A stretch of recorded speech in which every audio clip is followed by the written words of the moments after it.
ये हमारा भारतीय योग दर्शन है। भारतीय योग दर्शन का मतलब है,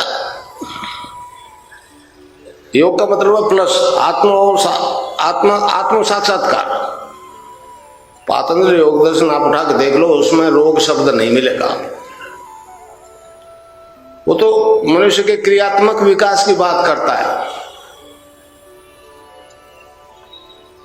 ऋषि ने दूसरे सूत्र में कहा है, चित्त की वृत्तियों का निरोध योग है।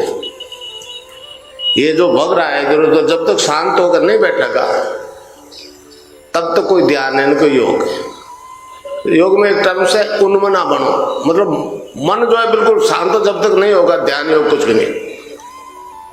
भगवान कृष्ण ने गीता में कहा ना, सब धर्मों को छोड़ के मेरी शरण में आ जा, मैं तुझे सब पापों से मुक्त कर दूंगा। तो ये हमारा दर्शन जो है एक ऐसा अजीब दर्शन है जो जीवन की सभी समस्याओं का अंत करता है। नाम जप और ध्यान दो तरह की प्रक्रिया है हमारे इस दर्शन में। हमारा योग दर्शन कहता है जो ब्रह्मांड में है वो सारा पिंड में है, जो पिंड में है वही ब्रह्मांड में है।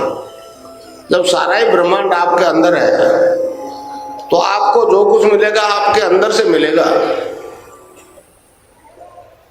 समझे। बाहर से आपको किसी से उम्मीद नहीं करनी चाहिए। मैंने कभी नहीं कहा कि मैं रोग खत्म करता हूं। मैं तो एक मंत्र दीक्षा देता हूं ईश्वर के नाम जप की, उससे साधक की कुंडलिनी जाग जाती है। वो कुंडलिनी जो योग करवाती है, जागृत कुंडलिनी साधक का मन प्राण बुद्धि और शरीर अपने बस में कर लेती है, वही योग करवाती है जिसकी उसको जरूरत है। जो सिस्टम प्रॉपर्ली फंक्शन नहीं कर रहा है उसको स्टिमुलेट करती है, टोन अप करती है, और जब तक वो पूर्ण रूप से स्वस्थ नहीं हो जाता तब तक वो क्रिया चलती है, समझे। तो इस प्रकार जो योग होता है उससे सारे शारीरिक रोग ठीक हो जाते हैं, सारे। दूसरे जो मानसिक रोग है, मानसिक रोग 80% बीमारियां मानसिक रोग से होती है, मेंटल टेंशन से होती है 80%।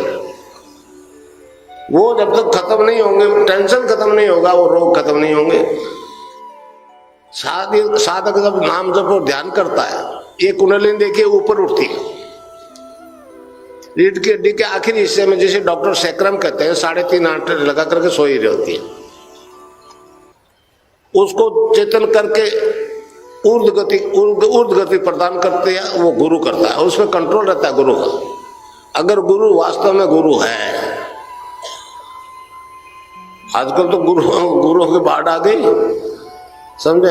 पुत्र मारा तो गुरु के सिर पर पड़ेगा, ऐसा प्रोफेशन है, आशीर्वाद ही देना है, बाकी सब लेना ही लेना है, समझे। तो भाई ये सब परिवर्तन जो आ रहा है ये हमारे योग दर्शन के हिसाब से आ रहा है। जब आप ध्यान करोगे, इसमें दो विधि है, एक तो नाम जप, एक ध्यान। जब आप ध्यान करोगे तो आपके उस नाम से, देखिए नाम चाबी है। गोस्वामी तुलसीदास जी ने कहा ना, कलियुग केवल नाम आधारा, सुमरि सुमरि नर उतरे ही पारा। तो इसलिए उस नाम से जब कुंडलिनी जागृत हो जाएगी, उसमें फिर नाम जप के साथ ध्यान करना होता है। मतलब ये जो ज्ञान है बड़ा, मतलब शास्त्रोक्त ज्ञान है, इसमें कोई कल्पना का गुंजाइश नहीं है। लोग कल्पना करवा रहे हैं, मैं जानता हूं। आपको तो कल्पना अतीत शक्ति से जुड़ना है। तो इस प्रकार यहाँ 9 द्वार जो है माया के, आंख नाक मुंह वगैरह वगैरह, और ये 10वां द्वार